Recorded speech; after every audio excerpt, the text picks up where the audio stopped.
Welcome to Turnpike Sports. I am Dave Weishuttle, and as always, I am joined by my producer and co-host, Doug Weishuttle. Doug, did you love that Kentucky Derby or what?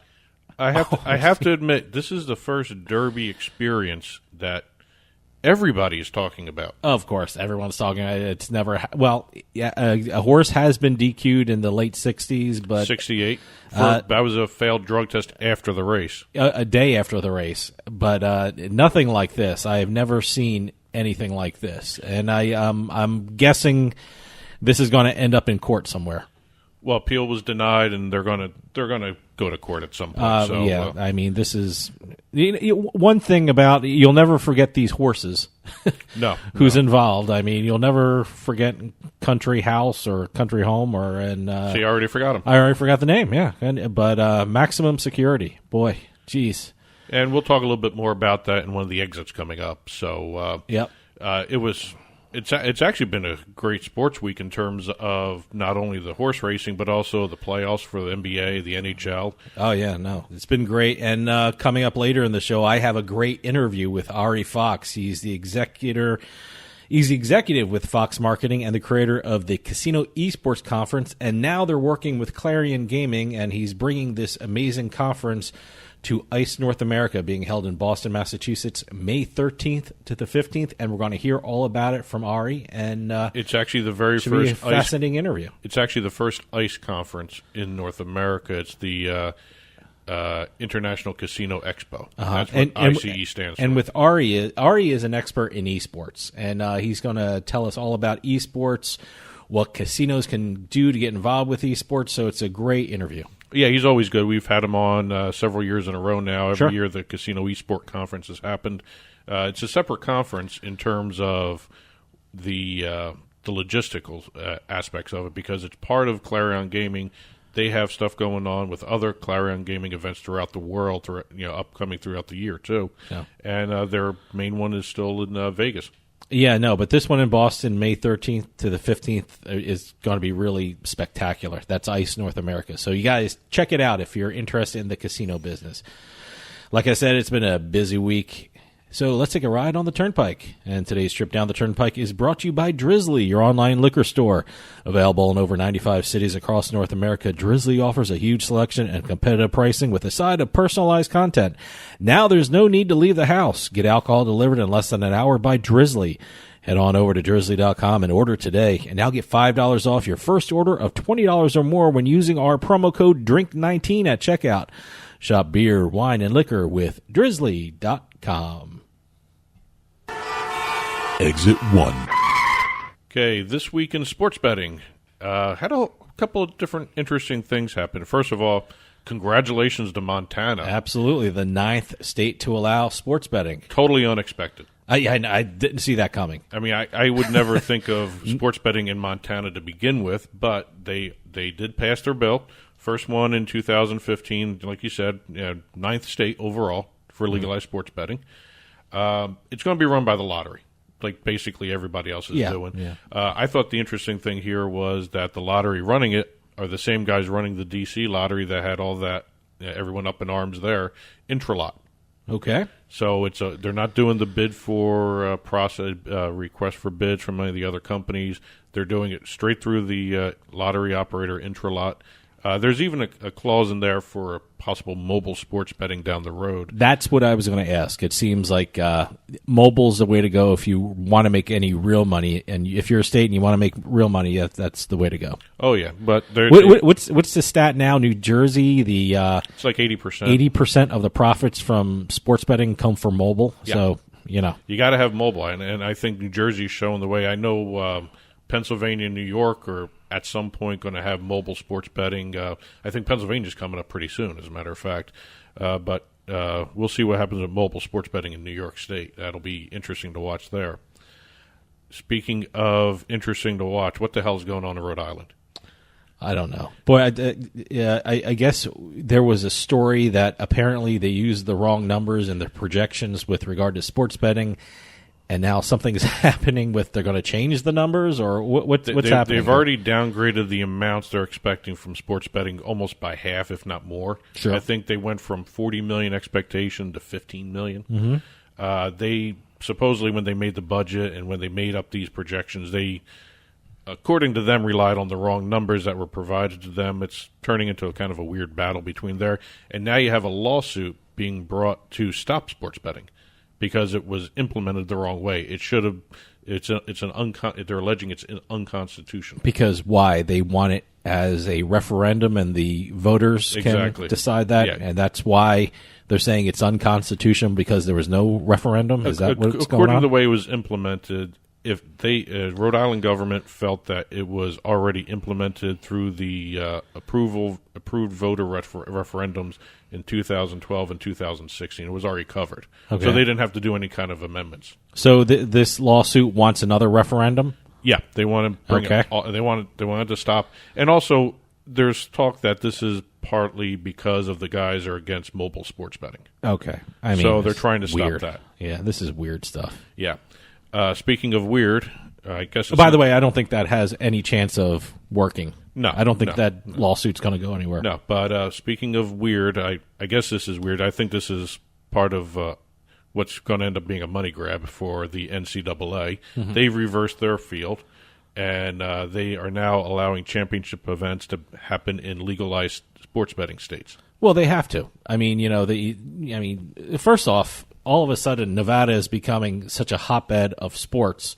New stadiums being built, some pretty good, very, very good college teams, UNLV and things like that. So it makes no sense for them not to have the Final Four there, or the Final Four in New Jersey in the Meadowlands. Let me tell you another thing. You're looking at Tennessee. The draft was just in Tennessee. Yeah, Nashville. Tennessee has mobile sports betting. Yep. They just passed that.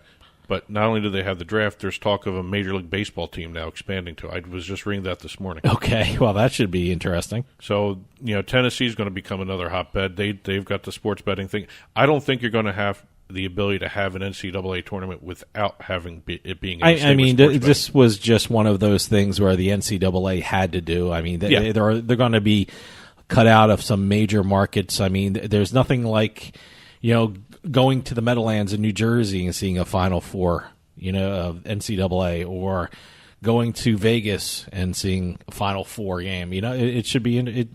It's the way it should be. Yeah. And speaking of having to do this, NASCAR just did a deal where they are going to be developing an official NASCAR gaming betting product, I should say. Okay. You want to say gaming, that's fine too, but it's a gaming offering for legal sportsbook. They're creating a sports betting game. Okay. Them and Genius Sports, it's they're planning on creating an advanced live betting product.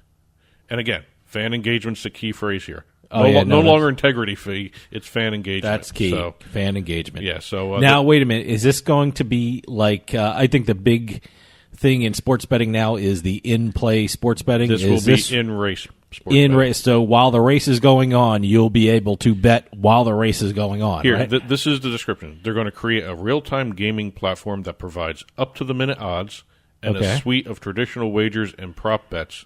It's going to be during the races, and they're hoping it will keep engagement in the races going because, the way it is right now, you bet on the podium finish or the guys finishing, and a lot of people don't watch the race. Yeah, this screams of mobile. Is this mobile? We will see. Okay, so that's up in the air now, but so it just seems it's got these in play things. I mean, almost have to be mobile. Unless you're going to spend the entire day in the sportsbook. If you're watching a game at a legal sportsbook, the time it takes to stand up, walk over to the window, place the bet. The thing you're betting on probably occurred, and you're probably not allowed to bet on it. So this almost has to be instantaneous of the mobile. Well, it's probably going to be mobile to begin with because that's the easiest one to do. So it could be for both, though. You never know. Exit 2. Going over to the esports realm, we have a brand new league being announced by Activision, the Call of Duty eSports League. It's brand new, and the reason I'm doing this story, this tells you how big esports is becoming for companies now, because Activision announced this, what I'm going to talk about right now, during their conference call about their quarterly earnings. Wow. They led off their quarterly earnings conference call with this announcement that they have awarded 5 teams for the Call of Duty esports leagues that hasn't even launched yet. Well, look, esports is big business. I mean, that's why it's so great that Ari Fox came on from the Casino Esports Conference, and he just knows everything there is to know about esports. And, it's such, look, let's be honest, it's a moneymaker for a lot of businesses. Well, listen to the cities they gave. They did the right cities. Atlanta, Georgia, Dallas, New York, Paris, and Toronto. Major cities. Absolutely. And you got to do the cities with the big media markets. Yeah. I mean, it's the only way you're going to actually I think this is not only to get the market in terms of people watching. I think it's the sponsorship opportunities for these major markets. And, not to mix my sports, but that's one of the reasons why the Alliance of American Football League failed. They were not in the big cities. They were not in the big media markets. And you know what? There wasn't a lot of fan engagement, to use that term again. Well, with the AAF, I think also one of the things they did was what esports is not doing. They brokered time, the Alliance of American Football and TV. Esports is approaching it the way the XFL is. Yeah. They're selling the rights, and they're getting these things sold through Twitch, through whatever. People are sponsoring the streams that you're watching on the screen, and they're letting other people pay. So they're not actually wasting their money to get these things up self-produced. And to my point, they're paying because they're in major markets. They're in Atlanta. They're in New York. They're in Paris. They're Toronto. Yeah, no, that's... The planning aspect of what they're doing is more important than actually getting the league launched ahead of schedule. I mean, I know the AAF tried to beat the XFL to launch, and that was part of the problem. But with esports, I think it's a combination of major markets and getting the major markets opportunity in terms of sponsorships coming in. And to bring up something else, Activision, is that the same brand that I grew up with? Pitfall Harry. Yeah, is that Activision? Is that the same? That's the same company. Wow, good for Activision. And they're also not just doing Call of Duty. That's what it is. Pitfall. Yeah, Pitfall Harry. They've got the Overwatch League as well. So they're really into the esports aspect of everything in terms of not only running the leagues, but getting the games involved, because they're using their games, because it's Blizzard. They own Blizzard, which actually puts out a lot of these other games that are part of the esports leagues. And speaking of crossing over, we have Complexity Gaming doing a total rebrand because of their owners, who are the Dallas Cowboys. So this is Jerry Complexity Jones. Gaming is Jerry Jones. Jerry Jones. All right. They're not changing their names. They're still Complexity Gaming. They're just rebranding everything to have a more Dallas Cowboy look to it. I'm thinking a star. They have some kind of star in their logo, a navy blue color, and a star logo similar to what the Cowboys have. Look at that. Huh? They used to have red and black. Okay. Now they're blue and white. Well, that's a total rebrand. Yeah, and they're going to be. They even made mention of the fact that the CEO, when they made this announcement, he was always wearing a red tie. He now is wearing a blue tie that matches the uniforms that are going to be blue and white. Oh, okay. So this is from top to bottom. They're going to be having so everything will Complexity Gaming uniforms, remind us of the Dallas Cowboys, or is that? Are we going to see that? They haven't unveiled them, but they say they are doing that, and they also signed a 3-year deal with GameStop to be the naming rights for their new team headquarters, which is actually which seems a store that's in every mall. There's a gaming stop in Texas Stadium too. Well, that's that. Isn't there a mall in Texas Stadium? Well, that's part of. That's where their headquarters are. They're part of the Dallas Cowboys Stadium. They're going to be all in that one big complex there. Complexity Gaming is now going to be there with Dallas Cowboys. Oh. GameStop is going to be there, all that. So I want to keep a lookout for it, because I always pass GameStop in the mall. No, it's just another way you're seeing esports get into the mainstream markets. And I think Jerry Jones, hate him, love him, whatever you want, he is actually one of the forerunners to get this stuff into the mainstream markets. And I like seeing what he's doing, even if you don't like the Dallas Cowboys. Exit 3. All right, here we're going to talk Kentucky Derby here. Okay. This is, in some ways, it's a mess. In some ways, it's not. What happened with the disqualification? This is how bad I am on horse racing. I place no bets on any of the horses involved. I didn't touch the race whatsoever. No, I didn't want to. It was interesting to watch, but boy. What a mess. But according to some of the sports books reporting, you're seeing $9 million being lost on this race by the books. Yeah. And See, my question is, every expert you hear on the news now is saying it was the right call, it's the right call, the right call. Sure, it's the right call. I think it's more of a timing of this call, because if everyone I'm hearing, this happens all the time, they just don't call it.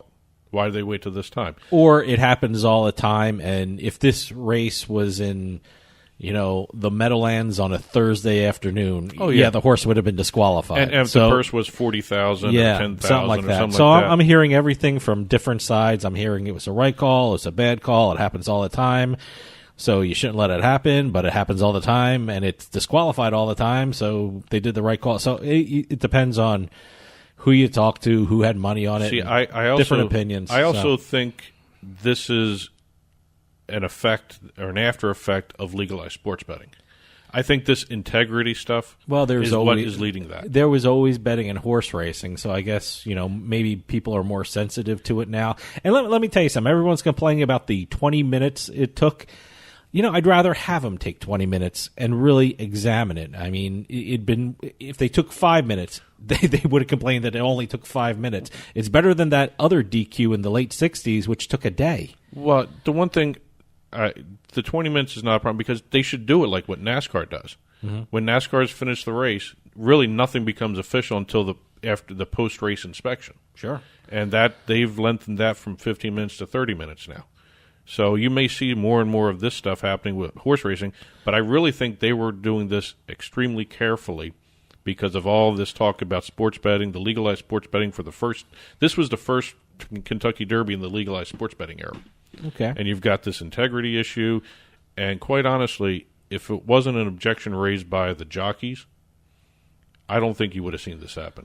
I'm waiting for a story. I haven't seen anything like that. How many bettors ripped up their tickets after the horse crossed the finish line? I'm just curious, because I know a lot of people, even before the race becomes official in every sports, in every racetrack, if they see it and they curse and rip up a ticket. Well, it was a very successful Kentucky Derby. Churchill Downs released the numbers. People bet over $165 million on this year's race. It's an increase of 10% from last year. Okay. Total wagering. Yeah, I'm hearing that was it twinspires.com, they're refunding bets placed on up to $10 on maximum security, right? Yep. Okay. So I guess that's the right thing to do, but you have to. Yeah, I mean, it's going to be interesting to see what happens with the appeal. The other thing I thought was interesting with the Derby this year, it was the very first Derby that had a Japanese bred horse. I'm surprised at that. I'm very surprised at that. Well, I think it has to do with I'm surprised about a lot of things about this Kentucky Derby. So I shouldn't be shocked. I think that had something to do with the fact that the Derby opened wagering in Japan for the first time, too. Oh, okay. So they have a Japanese-bred horse, first time for Japan, Japanese betting. Wow, what a first year for Japanese betting. $4.1 million. To see something like that happen, that disqualification. And Master Fencer was the Japanese horse. He finished sixth. Oh, okay. Or fifth. I don't know. I'm like, or was he seventh? I don't know anymore. So. But they had some interesting. Can you imagine putting a couple bucks on Country House? Was it 65-1? How about if you put a couple bucks on all of them? Man, they also got to do something about the number of horses running too. That's too much. Yeah. That's too much. Also, attendance for the Kentucky Derby was down. But I think that had more to do with the rain than anything else than the field of horses there. It was only down 4%. 150,000 people were there. And the weather was terrible that day. It was absolutely terrible. And just last little note on the betting aspect of it. Total for the 14 race card, 14 races were held that day. The total amount wagered was just under $251 million. It was up 11%. Wow. So they did well on the betting side. Say what you will about what happened with the disqualification. It was the right call. They had to do it. There were so many more eyes on this race than in past years, I think was more of the deciding factor as to why this happened the way it did. So we'll see if it happens again. I mean, both horses was maximum security and country home, country house, whatever it is. Neither of them are running the Preakness, so we're not going to have a Triple Crown winner. You see, that hurts the other two races, too. Yeah. I mean, for the Preakness and the Belmont, I mean, that's, I mean, there's going to be less attention to it when there's no Triple Crown possibility. I wonder if it's going to affect the betting numbers. Boy, I don't know. Yeah, I wouldn't be surprised if it was down a bit, but then again, look how much publicity this is getting. Look how much interest this is getting. Certainly horse racing didn't need this black eye, but I wonder if... Is it really a black eye? I don't know. Is it the old maxim, any publicity is good publicity? I don't know. See, they raised... But I'd be curious to watch it. I'd be curious to see how, if jockeys changed their way of doing things. I mean, the jockey in the Kentucky Derby said, the horse was spooked and he tried to move it over. But it should be interesting to see. I wonder if they're going to have to change either the objection or the inquiry procedures now because of what's going on with everything. But I'm one of the few people who thought it worked well. I thought it was 20 fine. minutes to get it right. Take the time, yeah. Unless you tore up your country house ticket. Yeah, right. Exit 4. Okay, we have the very first artificially intelligence created sport. Okay. Now, the digital product agency AKQA, Ace King Queen Ace. That's how I'm going to refer to it for this. AKQA? Yeah. They taught an artificial intelligence machine to create a sport, and they fed it data from 400 existing professional sports. So they gave data which reflected the most interesting and compelling things about other sports and said, create a sport that has mass appeal. Is that what they're doing here? The way you said it is not the way they did it. Okay. Completely. They basically fed the rules and statistics and all the data. They didn't pick and choose from different sports. Oh, so this okay. All right. The way you said would have been more interesting. I thought it would have been a marketing thing. Let's take all the popular things from all the sports and make one sport into it. Here. By the way, isn't this how Skynet started? Basically. Yeah. Well, it's going to take over everything. Here, this is why I guess this is the description they gave of how it was, what the game actually ended up being like. The game is now called Speedgate. Speedgate. All right. It's a mix of soccer, rugby, and I don't know if this is a real game or not, Quidditch. It's from the Harry Potter things, what they play at that school that they have in the Harry Potter novels and movies. I don't know if that's a real sport. I know so little about those three sports, so I don't even know what this is going to look like. Is a fictional sport a sport? I guess so. I mean, I remember what was that movie? This isn't for betting purposes, is it? No. Okay. This is just an exercise. They just created it because they had nothing better to do for an afternoon. Okay. Here's the description of it. 2 opposing teams of 6 players pass and eventually kick or throw a ball through one of 3 gates at either end of the field. Team is composed of 3 forwards and 3 defenders. Only 1 defender can be in any gate at any one time. No pushing is allowed. Coin toss decides possession at kickoff. The game start with the possessing team kicking the ball through the center gate to a teammate. There are going to be 3 7-minute periods and 1-minute overtime periods. All right. So basically, imagine a soccer field. At either end, you're going to see a gate, and in the middle, you're going to see a gate. Is this a live sport, or is this like kind of a I don't know, a video game? I don't know what is it. This is a live sport, and it's a live sport. They actually did it. All right. They actually held a live demonstration of the sport in Portland, Oregon. So this isn't like, skill-based gaming or esports, people do it on the TV. And so this is a live sport in an arena, on a field. On an actual field. Yeah. Okay. They did it once just to do it because obviously they seem to think it works, and they actually launched a website, playspeedgate.org, if you want to check this game out. Playspeedgate.org. Okay. They even had the artificial intelligence machine come up with a series of logos for the teams, and also the slogan, face the ball, to be above the ball. They got to work on that one. Well, it's a machine. Okay. It's not Skynet yet. It's not controlling anything else, but They created a game based upon 400 professional sports out there and came up with Speedgate. Oh, good for them. Well, today's trip down the Turnpike was brought to you by Drizzly, your online liquor store. Available in over 95 cities across North America, Drizzly offers a huge selection and competitive pricing with a side of personalized content. Now there's no need to leave the house. Get alcohol delivered in less than an hour by Drizzly. Head on over to drizzly.com and order today. And now get $5 off your first order of $20 or more when you use our promo code DRINK19 at checkout. Shop beer, wine, and liquor with Drizzly.com. I wonder how many orders used through Drizzly after that Kentucky Derby finish. Oh, God. As always, your mint julep provided by Drizzly.com. Exactly. I wonder if they could deliver that kind of stuff. I guess they would have the mint as well. So, but in any case, get in touch with us. Call or text us at 609-512-5910, 609-512-5910. At Turnpike Sports is our handle on both Facebook and Twitter. You can reach us out there. info@turnpikesportsradio.com is our email address to get in touch with us through email as well.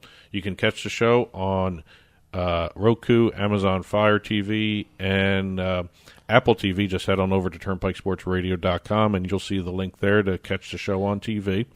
You can subscribe to the show through iTunes. iHeartMedia carries the show as well, Stitcher Radio, YouTube. And don't forget to order your International Bikini Team calendars for the year. info@internationalbikiniteam.org is the ordering email for your ordering information. And I guess that's about it for this part of the thing. You've got a great interview coming up. I'll stick around after this. I talk with Ari Fox. Ari is the creator of the Casino Esports Conference, which is now working with Clarion Gaming. And he's bringing his amazing experience to the ICE North America Conference being held in Boston, Massachusetts, May 13th to the 15th. So stick around. It's a great interview. We'll be right back with more Turnpike Sports.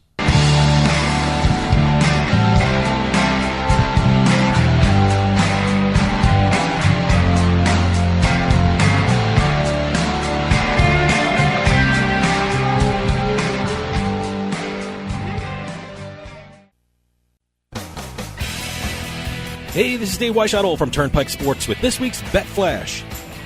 Sports betting has officially become legal in Montana. Last week, Governor Steve Bullock signed a bill into law making Montana the 9th state to make sports betting legal and the first one in 2019. The new law authorizes the state lottery to conduct sports betting activity in the state. The NCAA has reversed its position of not allowing states with legal sports betting to host championship games. Last week, the Board of Governors voted to rescind its policy, which will now allow places like Nevada and New Jersey, as well as other legal sports betting states, to host NCAA championship events. The disqualification at the Kentucky Derby not only costs maximum security a win, but it costs gamblers a lot of money.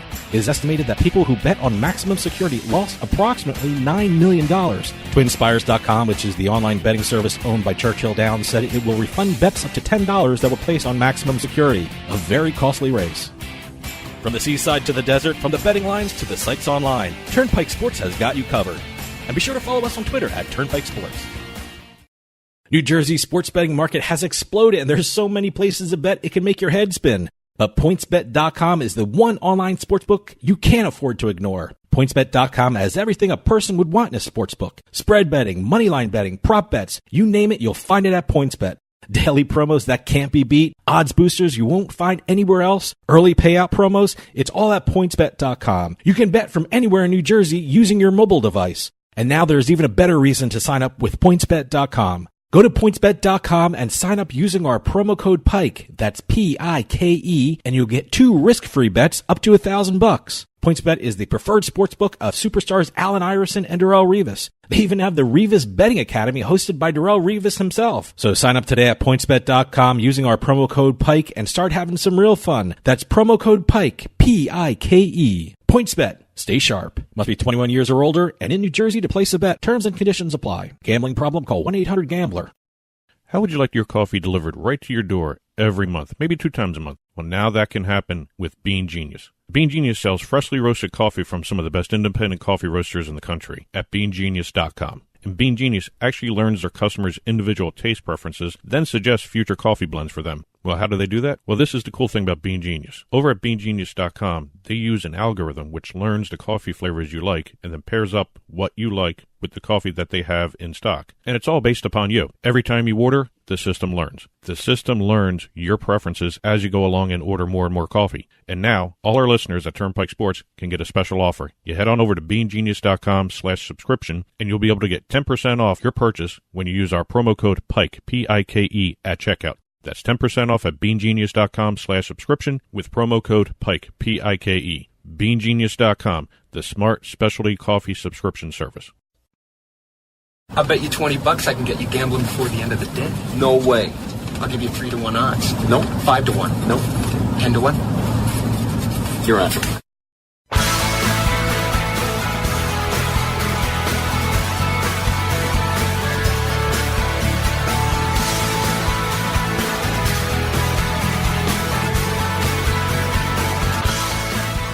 Welcome back to Turnpike Sports. One of the hottest trends in gaming and casinos nowadays is esports, and our next guest is at the forefront of this exploding market. He is Ari Fox. Ari is an executive with Fox Marketing and the creator of the Casino Esports Conference, which is now working with Clarion Gaming to bring this amazing esports experience to ICE North America, being held in Boston, Massachusetts, May 13th to the 15th. Ari, thanks for joining us. Thank you for having me on. I appreciate it very much. Thank you so much. Ari, it feels like I just talked to you, but you've been on our show before. But refresh our listeners about yourself and about your background. What is Fox Marketing? Who's involved with it? And what does it do in the field of esports? Well, Fox Marketing has been around for the last over 20 years. We started in of all things, the busing industry, and developed software and promoted that as far as we could technologically. We designed a ticketing software program, which we ended up then working with the Chapacana to have complimentary bus tickets. And so we started there. We also were involved in advertising many years ago. And then about 10 years ago, we started looking into esports and video gaming as an option, and we saw right away that there was a connection between the two industries, and how those industries would collide with one another. Now, you run the Casino Esports Conference, and I got to tell you, it's an incredible source of information and marketing tools for those interested in esports. How did you get involved with Clarion Gaming, which is an amazing group, and ICE North America, and will you be doing more events with Clarion Gaming? Well, we got involved with Clarion Gaming about almost a year and a half ago. We were already into our second CEC, or Casino Esports Conference, out in Las Vegas, and Clarion in 2017 was also looking at the same space and the collision of the two industries. And we thought it would be vital that we bring it to the marketplace and open it to the industries. And Clarion saw my brother and myself as very, I'm not going to toot my own horn, but very talented guys that, really get the collision and the colliding of those two industries and where the pieces all fit. And so the answers and the vision of, not only what we know as esports, and that involvement of that community connecting to the casino community is just the tip of the iceberg of what we're really looking at. I mean, we're going to be expanding the CEC over the next few years to include everything that is an all-inclusive experience for millennials and Gen Zers that pretty much will be very sci-fi, tech-driven, augmented reality kinds of things and virtual reality kinds of things that really can bring people back, or the younger people back, time and again, so that they have this really incredible experience. And Clarion got involved with us because they came to our event last year. They saw the potential, and we're trying to grow that with them. So they, utilizing our expertise, they also, as part of our partnership, we've been inserted with all our educational tracks into all of their ICE events worldwide. So the International Casino Expo, which is held now, one is going to be in Boston in the next few weeks, and then we're having another one in Amsterdam, which is IGB Live, and then another one in Africa in October, and then we'll be back in London in February. But the CEC is getting involved in all of that. The CEC is also main event is the September 4th and 5th, so after Labor Day weekend in Las Vegas. So we're very busy guys, really just trying to bring esports and technology to the casino world so that we are ready and prepared for the next generation of people to come and visit the doors online and also in the brick and mortar. When you first saw esports, what made you think, wow, this is such a viable property for casinos, we need to get involved in it? What is there something special about esports that you saw in its adaptation to casinos? Well, casinos, it's an indoor activity. Let's start right there. And so is esports.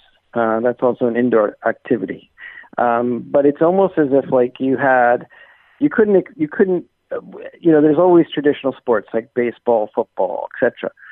And you couldn't bring any of those into a building, to have that, to have a competition in a skill-based way. And it's very skill-based. So it basically lends itself to copying what is actually out there in esports that's happening as a professional esport on the esport level. It lends itself to having these events inside the casinos themselves because they have the facility both online and also in brick and mortar. So they have all the facilities they need. They have a lot of the audiovisual stuff, and it's a great experience, I think, for people in esports to not only come to a casino and play there, but also the fans that come and watch the tournaments. Everything's there: hotels, food, and a lot of the extracurricular stuff, pools, nightclubs, other things. So it's all part of like this bigger picture that's evolving from esports. But esports is sort of, like I said, the tip of the iceberg. It's just the beginning of I call it the incarnation of the new casino, or integrated resort as it's called now. Esports really seems to be growing in popularity. I know amazing things are happening in Europe and Asia. But with regard to esports in the United States, lay out the scene of what's happening in the U.S. in the United States. Well, we know that the Kraft family bought an Overwatch team, and I think there's an Overwatch team in LA, or is it League of Legends? I'm not sure. One of them, but I think it's Overwatch. Yeah, I'm pretty sure it's Overwatch. So there's this expansion of the people who make those games, the publishers, to promote it on that professional level. And what we don't see, because we're in a different world, sort of, is that these players that play have fan bases that follow them. And esport players, just like any other athletes, have people who watch them on Twitch, and sometimes get a chance to play with them live sometimes as like a promotional kind of thing. But there's a whole sort of sub community that still exists, but it's getting more and more mainstream. I mean, it is mainstream. We're talking about it every day. Esports is being talked about every day, and I would say it is mainstream because a lot of the actual professional sports as we know it, the traditional guys, like the Mavericks bought a team. Like I said, the Kraft family bought a team. The team in trying to think of the basketball team that also bought a team. And NRG is the name of the esports group that bought San Francisco. The Shock. They're called the Shock. Okay, yeah. But they're owned by the same guy who owns the basketball team, Andy Miller. I can't think of the basketball team. Can you imagine that? I can't think of the actual mainstream basketball, but I know the esports team. That's how mainstream esports is. I gotta tell you, I'm sitting here in New Jersey, and one of the big esports stories was right across the river in Philadelphia. They're going to build this massive arena just for esports. Yes, that's also happening. So a lot of the cities are getting involved. Washington, D.C., they're building a stadium for the Philadelphia Fusion. They're doing things in Austin, Texas. They have a huge eSport arena, I think, for the Outlaws. That was a team that the Mavericks own. So there's a lot of this government getting involved in esports because that attracts more people from outside. Just like, when you have a baseball stadium and you have a visiting team, the fans from the visiting team come. I mean, how often do you have where the Baltimore Orioles are playing the Yankees and then all the Yankee players or all the Yankee fans come down to Camden, down to that park down there, and they occupy Baltimore and they spend money and they stay at the hotels and that's all part of the idea behind why these cities are now getting involved as well. Let me ask you something. The big story in the gambling world this year was sports betting. How do you see sports betting fitting into esports? Is it something that I know a lot of leagues are saying sports betting is a way for its fans to engage with the games being played in front of them? Should esports adopt that kind of attitude, or how does esports should figure into the betting world? Well, esports is already being bet on. It's just right now it's in the shadows. It's offshore, places like Malta, Isle of Man, and these places are taking bets for esports. I think, from what I was told, about $2 billion was wagered on esports last year, and the sports. As the sports community, what's happened with that is that they have the sports community is bringing other betting that's been offshore into out of the shadows and into the light. That's going to eventually happen to esports too. It's going to really go down the same track.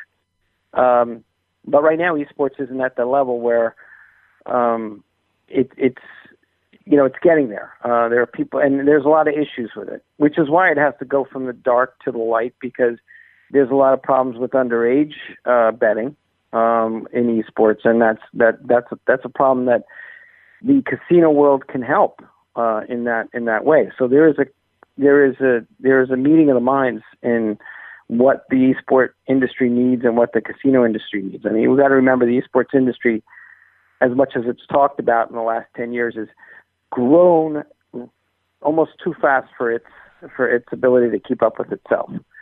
So it's about investment. It's about a lot of people that are getting involved, and it's a problem because it has to be addressed at some point, which it will be. Betting on sports offshore was also a problem when it was offshore, and that's going to have to also be addressed as well. It is being addressed, but I mean it's something that actually took its time to get there, but now it's there. I don't think it'll happen to esports as well.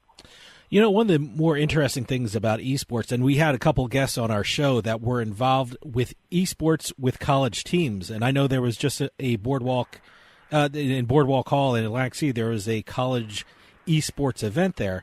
How important is it for esports industry to get involved with the colleges and the universities and to compete at that level? For the casinos to get involved with that? Yeah. Well, obviously the casinos probably wouldn't go near it because it's underage. But betting on it is something else. I think the same problem exists for college esports as it exists for mainstream sports in college. I mean, there was lots of talk at the betting on the Boca event, SBC, this sports betting community that had in Meadowlands last week.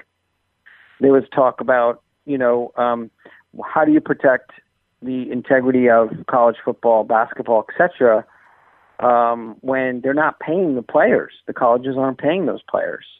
They're giving them scholarship, but there's millions and billions of dollars that are being bet on their play for Final Four, for bowl games and stuff like that in the football realm, and it's pretty like the questions are are very good as to how do you keep your players away from that. And the answer from the sports betting community is, well, if those players happen to throw a game because they're getting paid off by somebody else, they can take their professional career and throw it out the window. So they're jeopardizing. There's a, that's the threat. You're jeopardizing your career, your livelihood as a professional. Can we say the same thing for esport players? I suppose that you could, but then again, when you get to the esport level professionally, the pay isn't as much as mainstream sports. So there is an issue in regard to,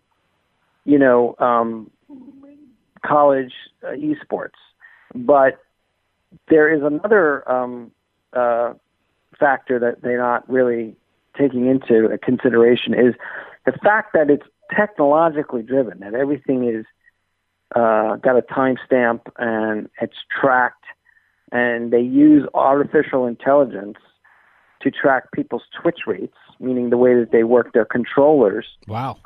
From the time that they're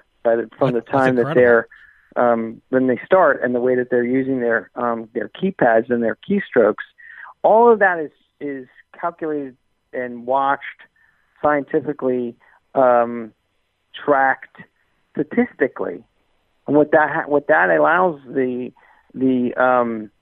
esport public to be aware of, and at least the betting and the bookies for esports, is to have a much better idea of whether or not that esport player on a college level, professional level, what have you, is throwing their match or throwing that tournament. So it's scientifically, you can't argue with the science, and that's an interesting point that I'm bringing up, because they're also doing things in mainstream sports where they're putting in sensors on bats and balls and things like that to track that as well, so that the bettor is much more better educated as to all of the different movements that players are making. So if a player isn't swinging the bat the same way that he was, an injury or something like that, or is he straight up cheating? We don't know. So there is these things that they're trying to do in mainstream sports, but I really think that that's different, because if you're putting a sensor on a shoulder pads or on a football player's equipment or baseball player's equipment, there are still ways that player, because it's more of a physical type of sport, can really change those odds, even if it is being tracked, with sensors.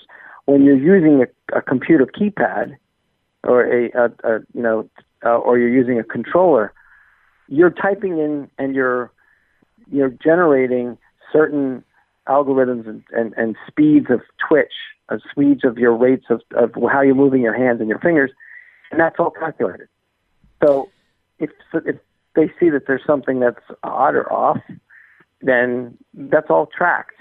So that's how that, and as esports gets more popular, and there's more betting on it, that all of that can come into play. What I'm saying is that the science is already there, and actually mainstream sports has to catch up to what esports already has. Now, like I said before, you're one of the creators of the Casino Esports Conference, which is now working in conjunction with the ICE North America Conference being held in Boston, Massachusetts, May 13th to the 15th. Can you tell us a little something about the conference? Yes, ICE North America is it's really got a lot of things involved with it. We cover iGaming, sports betting, esports, and brick and mortar, technical overview of like what's going to happen for the future, what is the new casino, what is an integrated resort going to be, and also part of that conversation is esports. So my responsibility is, and the way we were placed into the situation was, as our partnership continues, and as we are partnered with the ICE North America and ICE events overall, all over the world, our job for the Casino Esports Conference is to insert our educational tracks all about esports and discussing things like the sports betting side of it and the esports betting side of it, and what is it that the keystrokes and the tracking and who's doing this stuff, and how do you get involved in understanding the rules and the regulations of particular games, and how can you determine that somebody's cheating or not cheating?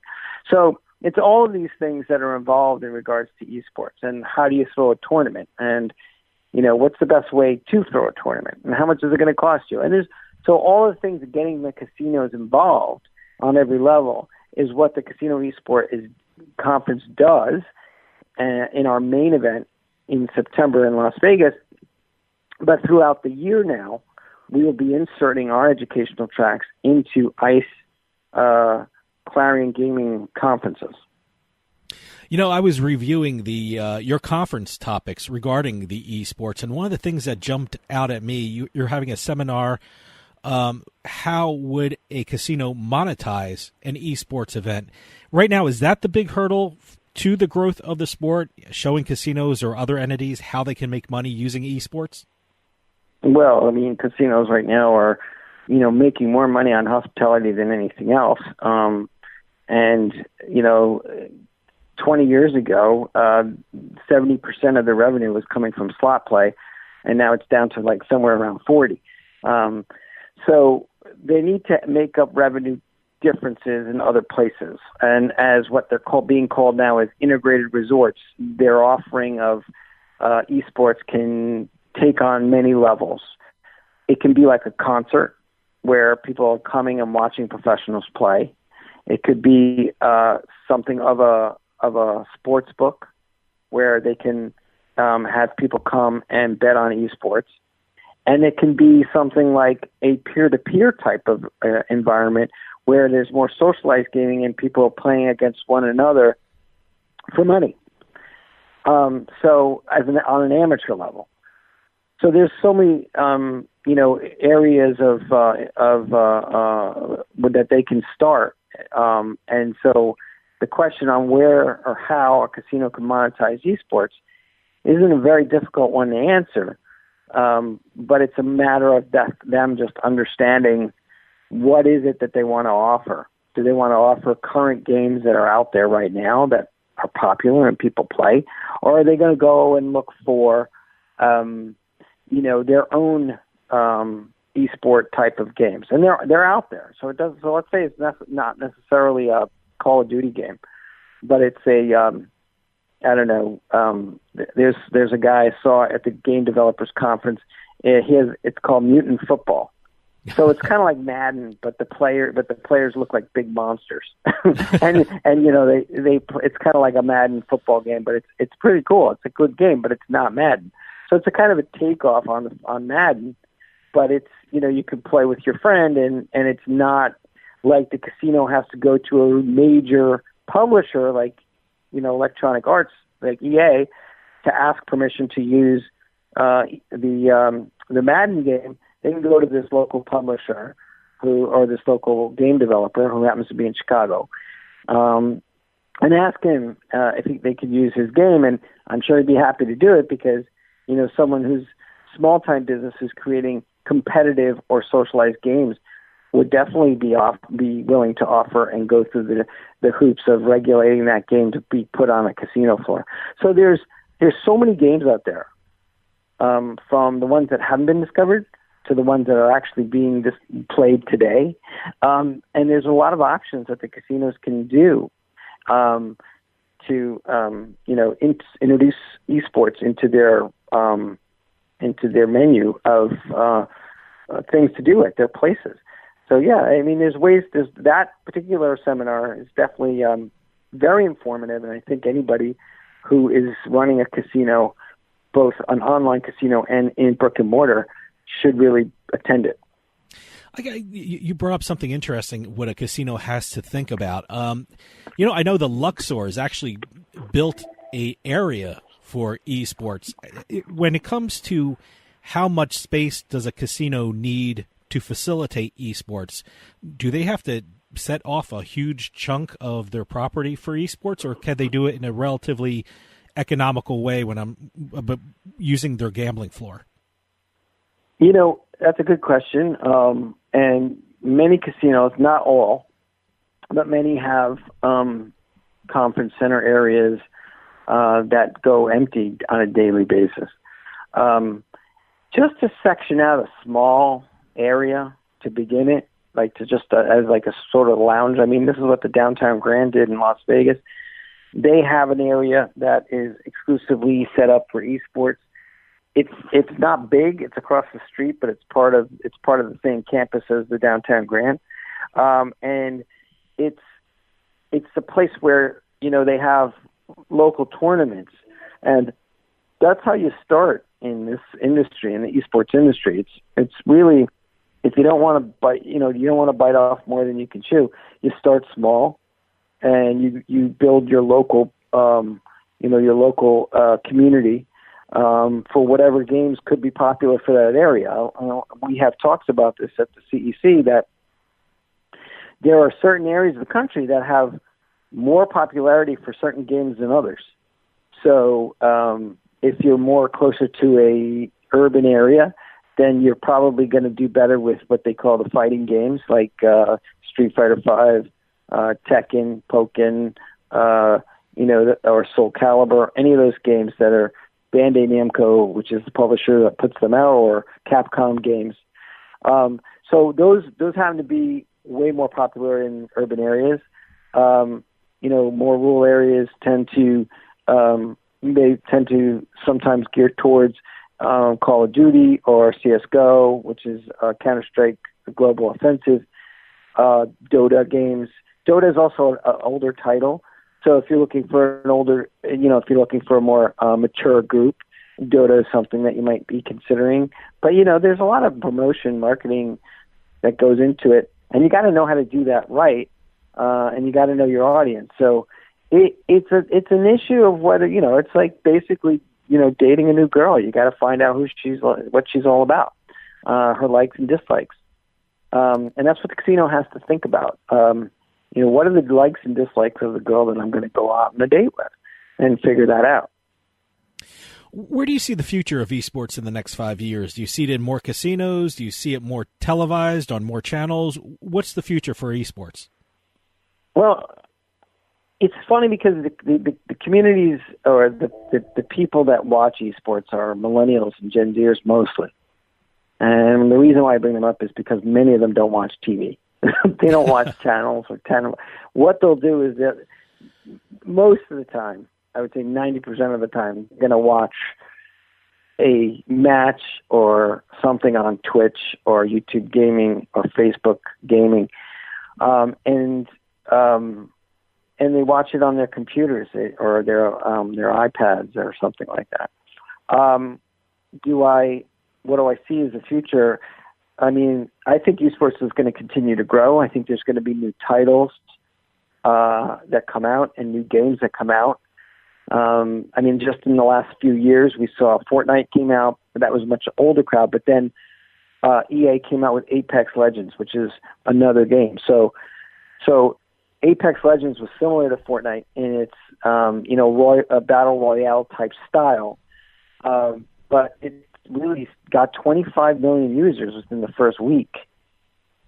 So it's a matter of what's going to be the next thing. I see more virtual reality competitive play, and maybe if augmented reality, if there's a conceptual concept behind that, that's a possibility. But with virtual reality or augmented reality, then we're moving more towards a mobile type of interplay where people can play other people in other locations. How does that help the casinos and the brick and mortar? Well, they are going to basically be, I think what you're looking at from the casino's perspective and esports perspective is in the next few years is it's going to have its own separate network. So when you go online right now, you can download, you can download Fortnite, you can download Apex Legends, and you can play on the internet through a server that is being watched by the publisher. AWS, which is an Amazon server, or some of the other server companies that house these games. But what the casino's going to have to do is they're going to have to house the games on their servers and regulate it themselves. So that's going to be, I think, the next step, so that they are watching their own play of players that come. So if you want to win money and play other players, you're going to have to come to a casino to play on their network, not on the World Wide Web network that's open to everybody.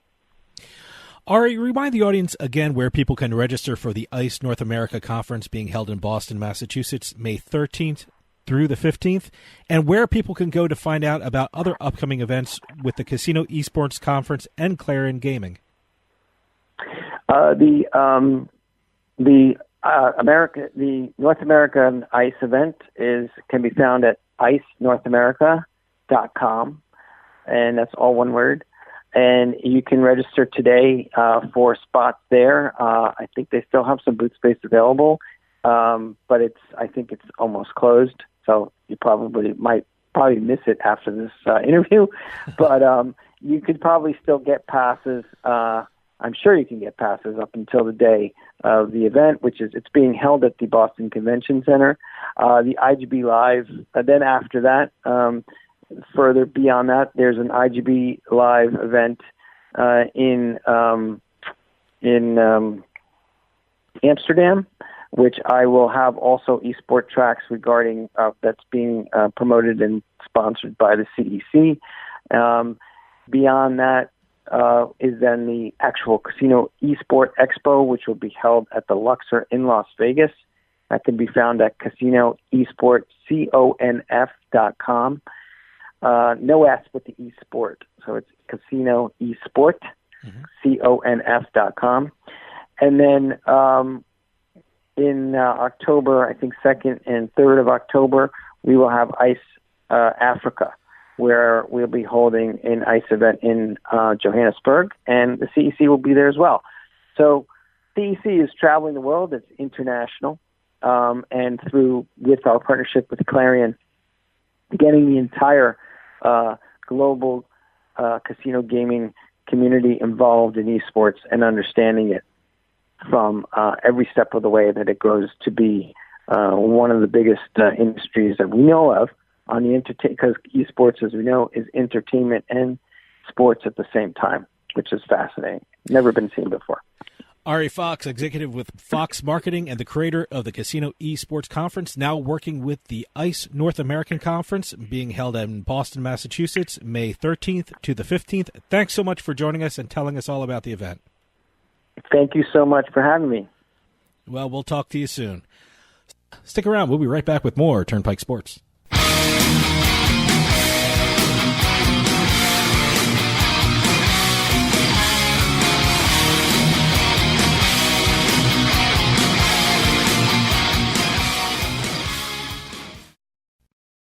Free stuff is awesome, but free stuff that will spice up your bedroom is even better. Just go to adamandeve.com and select almost any one item for 50% off, and then we'll load on the free stuff. Just enter this very exclusive code, BABE16 at checkout, and you'll get 10 tantalizing free gifts, including a sexy item for him, a special toy for her, and a third item you'll both enjoy.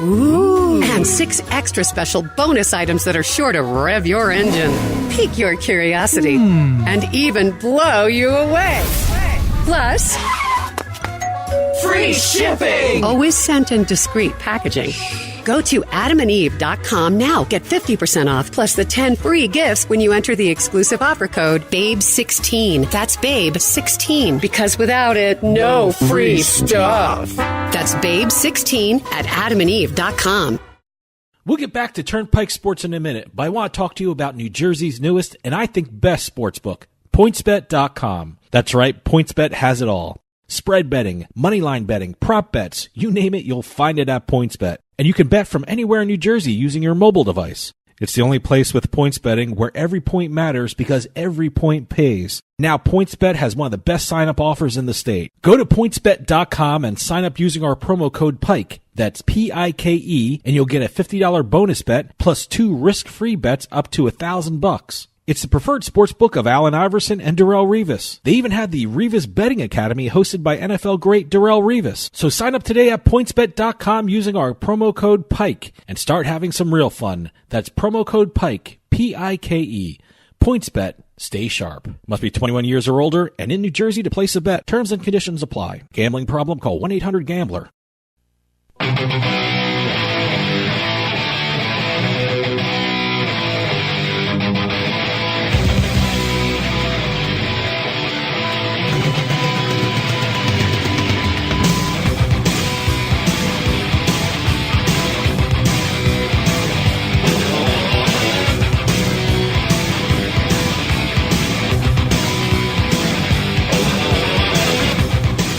Welcome back to Turnpike Sports. Well, we're just about out of time, but I want to give a special thank you to Ari Fox, who is the creator of the Casino eSports Conference, which is now working with Clarion Gaming, and he's bringing his amazing eSport experience to ICE North America, being held in Boston, Massachusetts, May 13th to the 15th. Always great to have Ari on. He's great. Full of information. Yeah, he has some surprising opinions. He's one of those guys on the cutting edge of an incredible thing, which is esports, and I think you're going to hear a lot from Ari and a lot about esports in the coming months. And I think Ari's conference, the Casino eSport Conference, if you want to check that out, it's Casino eSport, no S, CONF.com.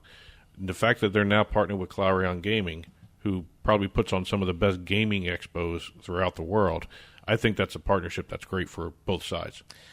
Absolutely. But, hey, Doug, great show. Hey, I'll always have great doing different things with the esports as well as talking some more of that derby issues. Right. I don't think that's going to be over anytime soon. No, probably not. Well, have a great week, everyone. See you next time on the Turnpike.